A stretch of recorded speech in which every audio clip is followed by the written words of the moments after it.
Assalamualaikum warahmatullahi wabarakatuh. Semangat pagi anak-anakku semua. Bagaimana kabar kalian hari ini? Semoga selalu sehat ya dan tetap semangat belajar. Alhamdulillah kita berjumpa kembali. Hari ini kita belajar tema 5 subtema 3 pembelajaran 1. Namun sebelum belajar kita berdoa terlebih dahulu. Berdoa mulai. Bismillahirrahmanirrahim. Raditu billahi rabba wa bil islam dina wa bi muhammadin nabiyya wa rasula. Rabbi zidni ilma warzuqni fahma, amin ya rabbal alamin. Baik anak-anakku, siap belajar ya. Oke, pada pembelajaran 1 subtema 3 kita akan belajar yang pertama, yaitu muatan IPS KD 3.3 tentang posisi dan peran Indonesia di bidang ekonomi dalam lingkup ASEAN. Kemudian yang kedua ada muatan IPA KD 3.5, yaitu kita akan belajar tentang medan magnet. Dan yang terakhir ada muatan bahasa Indonesia, kita belajar tentang teks formulir.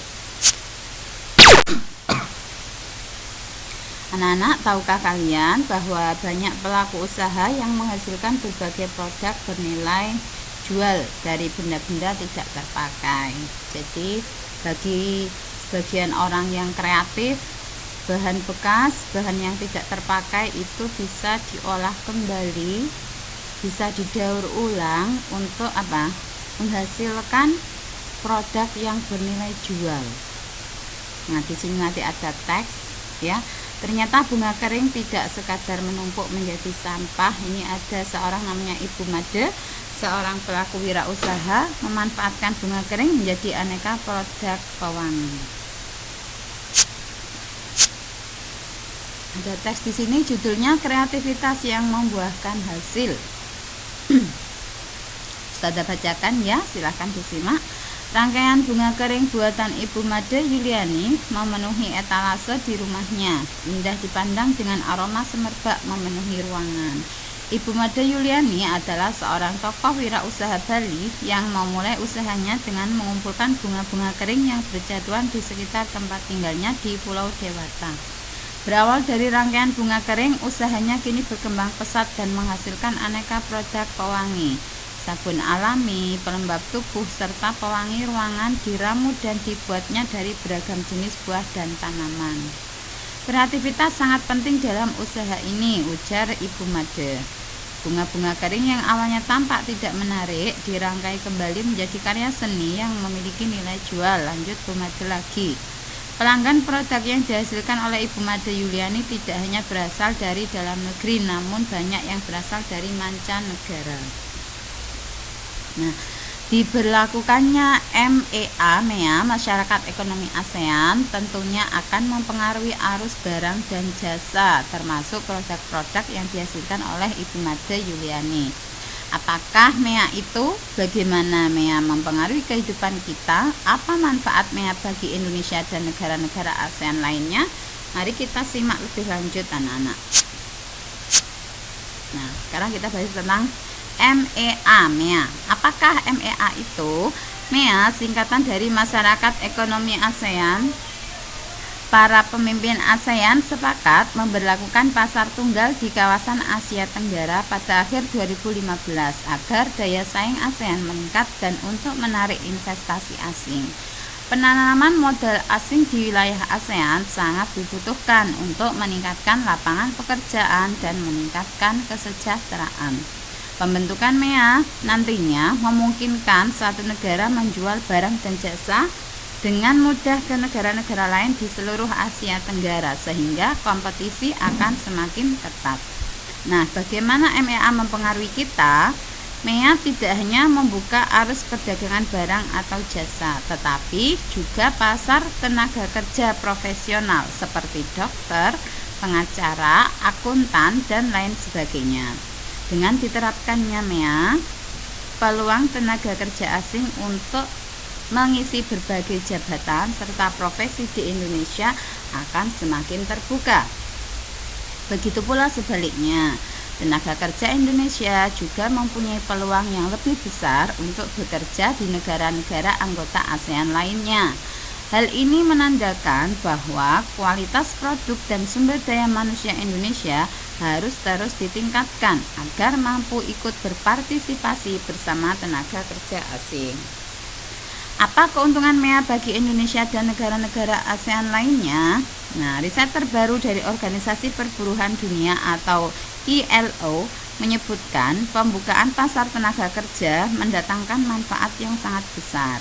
Selain dapat menciptakan jutaan lapangan kerja baru, hal ini juga dapat meningkatkan kesejahteraan 600 juta orang yang hidup di Asia Tenggara. ILO memperkirakan bahwa permintaan tenaga kerja profesional akan naik 41% atau sekitar 14 juta di tahun 2015. Sementara permintaan akan tenaga kerja menengah akan naik 2,2% atau sementara permintaan akan tenaga kerja kelas menengah akan naik 22% atau sekitar 38 juta. Sementara tenaga kerja level rendah meningkat 24% atau sekitar 12 juta. Nah, tadi berdasarkan teks yang sudah saya bacakan, yang sudah kalian simak, ada 5 pertanyaan yang bisa kalian jawab ya untuk memeriksa pemahaman kalian terhadap teks tadi. Apa yang kalian ketahui tentang MEA, masyarakat ekonomi ASEAN itu apa ya, ditulis. Nah, apa yang perlu diperhatikan oleh pelaku usaha dalam menghadapi masyarakat ekonomi ASEAN? Jelaskan. Apa yang perlu disiapkan oleh tenaga kerja Indonesia agar mampu ikut berpartisipasi di MEA? Sebagai pelajar, apa yang harus kalian lakukan mulai saat ini agar nanti ketika sudah menyelesaikan pendidikan mampu ikut berpartisipasi di masyarakat ekonomi ASEAN? Dan yang terakhir, apa manfaat masyarakat ekonomi ASEAN bagi Indonesia dan negara-negara ASEAN lainnya? Tidak sulit anak-anak ya. Yang penting kalian tadi menyimak atau diputar kembali, dipahami lagi videonya. Kemudian perhatikan cendera mata dari magnet berikut ini. Nah, sekarang kita beralih ke magnet anak-anak. Kita akan belajar tentang medan magnet ya. Kemarin kalian sudah belajar tentang sifat-sifat magnet, bahwa magnet mempunyai gaya atau medan ya yang paling besar di daerah kutub-kutubnya. Sudah dicoba? Nah, nanti hari ini kita coba ya. Cendera mata di atas dapat kalian tempelkan di pintu kulkas. Ada yang punya ini tempelan kulkas itu bukannya dari magnet anak-anak. Apakah pintu kulkas itu termasuk benda magnetis atau benda non magnetis? Nah, ini sekedar renungan ya. Sekalian hari ini percobaan. Tahukah kalian bahwa magnet mempunyai medan? Apa itu yang dimaksud dengan medan magnet? Nah, mari kita lakukan percobaan tentang medan magnet. Yang di rumah punya magnet bisa mencoba. Kalau nggak punya magnet gimana, Us? Nanti bisa tanya ke temannya yang punya magnet, yang mencoba gimana hasilnya gitu ya. Medan magnet adalah daerah atau wilayah yang dipengaruhi oleh gaya magnet. Medan magnet tidak dapat kita lihat, tetapi dapat digambarkan. Besar medan magnet tergantung pada kekuatan magnetnya. Tujuan percobaannya itu mengidentifikasi medan magnet, kemudian alat dan bahannya ada yang pertama magnet, kemudian serbuk besi yang diperoleh dari gundukan pasir, ada kertas berukuran A4. Langkah-langkah percobaannya nanti, anak-anak taruh magnet di bawah kertas ya, kemudian taburkan serbuk besi atau pasir secukupnya di atas kertas tadi. Nah, ketuklah kertas tadi secara perlahan, gerakkan magnet di seputar kertas. Dan yang terakhir, jauhkan magnet dari kertas, taruh bawahnya kertasnya. Nanti akan muncul gambar medan magnetnya anak-anak. Kalau mencoba langsung nanti lebih mengena ya. Nah, setelah melakukan percobaan, kalian bisa membuat laporannya. Laporannya bentuknya bagaimana? Seperti ini formatnya. Laporan percobaan medan magnet. Tujuan percobaannya apa? Tadi sudah ada di depan, tinggal nyalin ya alat dan bahannya, langkah-langkah hasil percobaan dan kesimpulan. Kalian tinggal menulis hasil percobaan dan kesimpulan. Untuk yang tujuan alat bahan, langkah-langkah tadi pada slide sebelumnya sudah ada. Oke.